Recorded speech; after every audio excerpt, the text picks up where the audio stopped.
So we're going to be dealing now with Gertrude Stein's famous verbal poetic poem portrait of Picasso, Pablo Picasso. All right, so what kind of portrait is it? Emily, what kind of, right off the top of your head, what kind of portrait is it? It's a verbal portrait. It's a verbal portrait as opposed to an oil painting. Portrait.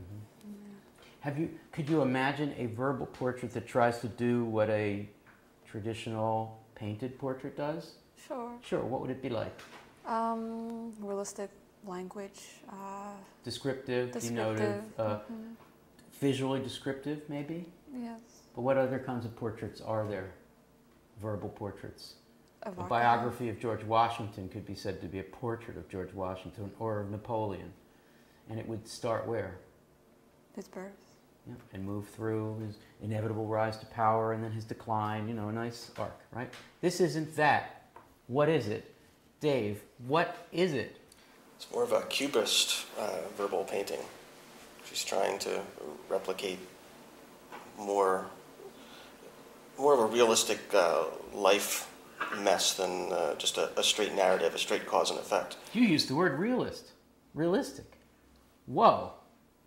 I think most people would see the word realism referring to Tolstoy and George Eliot. That's realism. How could this be realism? Because she still is referring to something. She's not abstracting it out. It's not abstract in that sense. It is something that she's trying to just describe in a different way. Describe it in a different way. Kristen, what ways? How is she describing? Is she describing? She's coming at it from all the different angles and kind of twisting the words around. So every line, in a lot of the lines, they just change very slightly. And if you listen to the recording, it's very impressive how she does it, because I feel like if I were trying to read this out loud, I wouldn't be able to, because it's such a tongue twister, because it's just such slight differences between each line. Mm-hmm. Well, let's go back to the basics, though. So what is she doing? How would you describe or characterize what kind of portrait she's doing? Anna? Well, if we think about what she said in the prose paragraphs we looked at earlier, she talks about repeating, mm-hmm. and how repetition is kind of through repetition you can sort of make just slight differences, like Kristen was saying, to try and get it right, trying to approximate. And I think that I've sort of imagined this kind of like Dave was saying too, is like if you think about like a cubist painting and you have all those little infinitesimal fractures, I think about each of these different kind of parts of the poem. We think about would he like it, would Napoleon, would he like it, and then now, and now. I think of each of those as a different kind of fracture, angle, swath of color, line. So not as a word with semantic meaning, but as a... This is hard to do. Approximation. Approximation. Translate the media. We have cubist painting. Who's a good example of a cubist painter at certain points? Picasso. Yeah, Picasso. Let's just say Picasso. Why would Brock be relevant to this? Let's talk about Picasso. Okay. So Picasso would be an instance of a painter who does what in a cubist portrait? Takes a rounded shape and flattens it out. Okay. And gives you all of its and elements when you're just a middle brow or any kind of citizen of the world, and you come to a museum and you see a Picasso portrait and you've never seen Cubism before, you say what? That's non-representational. Or what question would you ask? What is that? What is this? What is this? How is this what it is? Oh, so this is a portrait of that woman that's in the title, that man that's in the title, but I can't see that man. Okay, now you're standing next to that person and you say, hey, buddy, what do you say? Actually, buddy, it's... Well, I don't know. That's the point, perhaps. Okay, and what would you say? Hey, buddy. Molly, what would you say? The sum of the angles is greater than the whole. Sum of the parts is greater than the whole. Okay. What does that mean? That it's actually more accurate to take all the different angles and all the different fractions of a picture of a person than to try to represent them exactly in words. Okay, that's good enough. Now try to do it in words. What function do what's the analogous function for words? Okay, it's a rough analogy. The canvas would be equal to the piece of paper that goes into a typewriter or is written on. That's okay. It's very this ut pictura poesis thing, this interarts thing gets harder after that.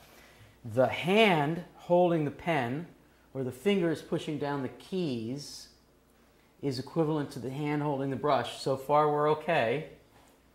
Now it gets hard. What is the equivalent of the stuff that's on the edge of the paint hairs, the brush? What's at the edge of the brush? What is that the equivalent of?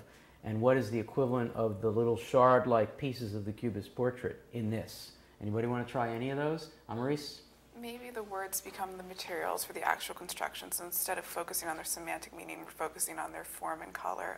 Form and color. Or their sound and shape. And here that destabilizes the subject-object relationship, because in the way that a Cubist painting represents all the perspectives at once, it isn't like an oil painting from before where the person is distinctly positioned in their contemporary time in front of that painting. We're looking from a certain angle. All those angles are happening at the same time. And here she's trying to do that same thing. Difficult to do. With words. Okay, so why is it appropriate for her to do a completed portrait of Pablo Picasso in this way?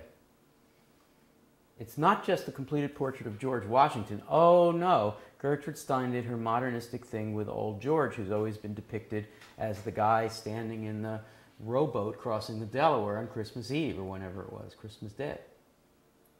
She's not doing this to George Washington. She's doing it to Pablo Picasso. Commensurate, appropriate, why? She's portraying Picasso as he would portray.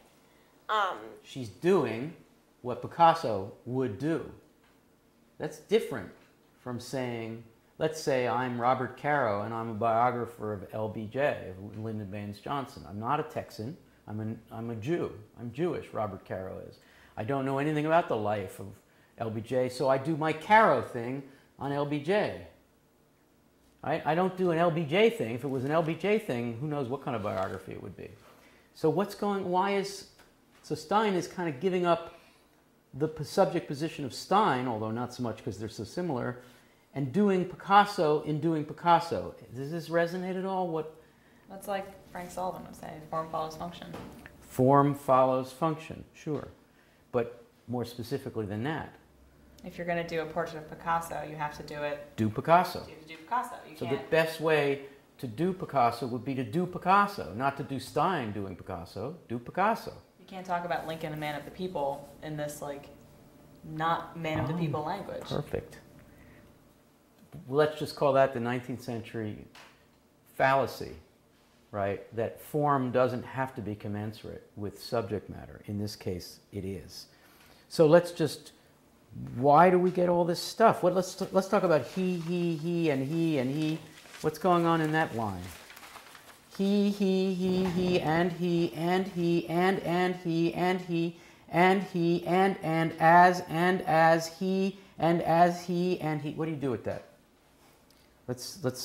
What are some interpretations that are possible? Dave, start us off. Sure sounds like someone's laughing. Okay, laughter. Good. A kind of glee. This is fun. I love doing this. Okay, keep going. And the he gets cut off from the verbs. It always seems to be in process and interrupted by the repetition of the conjunction. Anything commensurate with Picasso there? Maybe not. Doesn't have to be, but... Well, I think it's a translation of that medium. So she's saying that the way we've learned to read a visual Why painting, the word he as opposed to haw? Because it's a pronoun. And is it a female pronoun? No, it's a masculine one that she's cutting off. So she's kind of she's laughing, and also, let's just say Picasso was very masculine. There's a way in which he, and he, she's messing with the male pronoun. Any other connotations of he? Well, it's an enumeration. She's indicating him, and she's indicating many hymns. And considering it is like a multi-perspectival thing, why not point to him again and again and again from a different direction? Good. Let's go back to who comes first. Napoleon the first. What does Napoleon have to do with any of this? Uh-oh, we don't know, right? Well, could have to do with Picasso's power in the art world. So are you saying that Stein is saying that implicitly that Picasso is Napoleonic? I think so. I think he had a very large personality from what I've read. A little man with a large personality, maybe? Creative energy? But I think part of what she's doing too is just playing with the The sound. empire of modern art? Yeah. Was it Perloff that said that? I know. I think it's Ulla Dido who suggested that Okay. to us, yeah. Yeah. I think she's saying that Picasso is disrupting the traditional hierarchy of art the way that Napoleon did with all his conquests. So in the way that she's trying to undermine that ordered nature of language that has worked up until this point. And history. She's saying that, exactly, especially history. I had a Napoleon is college historical professor figure. who was from the South and used to say, when we were studying Shakespeare, y'all ought to know the King's England. Translation, you should know the kings of England in order. I'm not sure why, actually. It had to do with understanding the history plays. But so I started to study the kings of England in order as if that would give me some historical notion. It implies a certain cause and effect. But when you go from Elizabeth to James, there's a rupture there. There's more rupture there than there is continuity. The crown gets continued. So when you're talking about emperors, who came first, Napoleon the First, she's talking about the kind of self-fulfillment and circularity of history. If she's creating analogy to Picasso, then what? I mean, we're sort of getting there already, but let's say Picasso and Gertrude Stein, for instance, in their relationship. Who came first, Napoleon the First? Does anybody sense some kind of deconstruction of artistic history and of influence? Is it possible? Art historian? What is she saying about Picasso and invention and who came first and all that? I think who came first is always a tough question when you talk about art, because maybe more so than history, art is continuity, but the 20th century, especially the beginning of it, is such a time of change and flux and breaking and fissure and fracture that, you know, at the time when Picasso starts kind of the Cubist movement, that just like makes all these other movements just bloom out of that. You have, you know, a couple of different kinds of Cubism. You have Fauvism. You have like Post-Impressionism happening a little bit. So what too. would Gertrude Stein may be saying about that who came first? Well, that concurrent with that is all this fracture in the literary world. So who did what? Was it art first or was it writing first? I think you're right. There is a kind of genre jealousy or an inter-arts rivalry going on here, especially when you think of Gertrude Stein as doing a Picasso. I can do Picasso. You want me to do Picasso? Go ahead, make my day. Have me I will do a completed portrait of Picasso. Picasso did a portrait of Gertrude Stein. It's a rather depictive representational portrait. I mean, I don't know when it was done, so I don't know my ordering, but who cares about ordering here? It was one of the first, like, almost Cubists. Almost Cubist. Like, So now it, she's like, really, first, like, now she's proto-Cubist going, painting. she's returning the favor, but she's really out Picassoing Picasso. Maurice? I think she's really questioning or showing how arbitrary that ordering is, because even what Anna was saying, all those movements were in painting mainly, or they began there. And I think she's trying to allude to a spreading across mediums in the way that she's translating painting into poetry here. Maybe the difference that she's spreading is one just in any sort of language, whether that be a visual medium or a linguistic medium. So portraiture is associated with the telling of history. Portraiture is associated with the proper, orderly depiction of a person, particularly a historic personage, right? So if she's questioning cause and effect, and she's questioning portraiture, she's implicitly questioning history, whether it be diplomatic history, the history of empires, the history of kingship, or the history of authority over aesthetic movements. So when she says at the end, let me recite what history teaches, what does she mean? Kristen, what does she mean? It's a very, it's a different sentence, a different piece of language from the rest of the piece. What does she mean by that? Let me recite what history teaches. Recite? That's kind of strange. Let me recite what history teaches instead of saying, let me tell you what history teaches. Who Or recites history? who, professors. Someone who has to memorize Who Kings recites of the England. kings of England? Recite. Yeah, Who someone does, who's who does memorized. one's ABCs? A to Z. Who? The student. The student. And so Who she's is saying, socialized. yeah, Who- history teaches that history teaches History us teaches things. that history's in charge. Yeah, basically. History teaches that cause and effect is what I say it is. And that's what history teaches. Does that have anything to do with portraiture, with Picasso, with art? Take a stab by way of conclusion. Dave? If she's really, well, I think here she's really questioning the linearity of time as making sense, as us being able to learn everything from cause and effect, from the linearity of time. Let me recite what history teaches. By us studying history in that way and viewing the world as cause and effect, that's the only way we're going to be able to view it. An alternative portrait is an alternative history. It's Susan Howe, whom we'll meet in chapter 9 of this course, who writes a book about Emily Dickinson, My Emily Dickinson. We're reading a few passages from it. And about Emily Dickinson and Gertrude Stein, Susan Howe writes in that book that they conducted a skillful and ironic investigation of patriarchal authority over literary history. Who polices questions of grammar, parts of speech, connection, and connotation? Whose order is shut inside the structure of this sentence? Let us recite what history teaches. History teaches. This is Susan Howe looking back on Stein and Dickinson and trying to extract from them or trying to reread them as radical questioners of authority over cause and effect and narrative. And it's possible to read this poem as, in part, a celebration of Picasso as participating in that alternative, but also as something of a satire of Picasso as quickly falling into the mode of authority over value. And so it's possible to see Stein as outdoing Picasso and questioning whose order is shut inside the structure of the sentence by exposing questions of grammar, who sets things. And so that's why you get the equation between Picasso and Napoleon. But I think we've done a very earnest reading of this about the Stein-Picasso relationship, but can anybody, let's end by talking about, for those of you who took pleasure in it, how much fun this is, what pleasure it is. Who finds it to be pleasurable? Let's hear it. Allie, what's pleasurable? Well, I mean, just kind of orally, I think it's very pleasurable. But The also, sound. Mm-hmm. But also, in addition, it's also jarring, I think. And it's interesting because hearing it is a lot less jarring than reading it, especially for the he, and he part. When if you're trying to follow along with it, it actually like kind of hurts your eyes. So jarring is pleasurable? Well, welcome to the club. yeah, and I guess it also just kind of plays with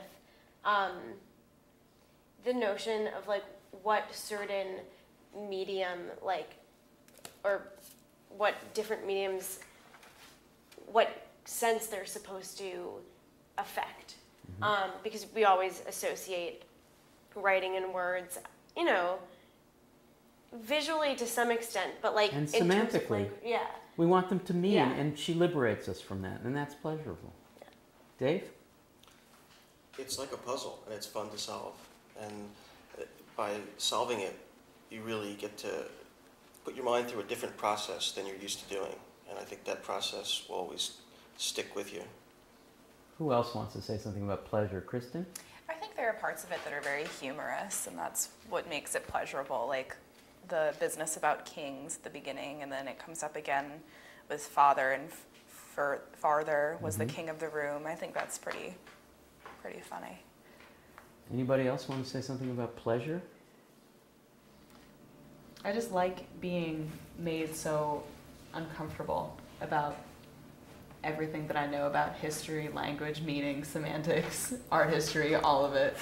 I think that the fact that she can do that so successfully, send us so far over the edge, and give us just enough to bring us back. And I love the playful audacity of a word like completed, a completed portrait of Pablo Picasso. She's so fearless. She's fearless, and she's just throwing it out there.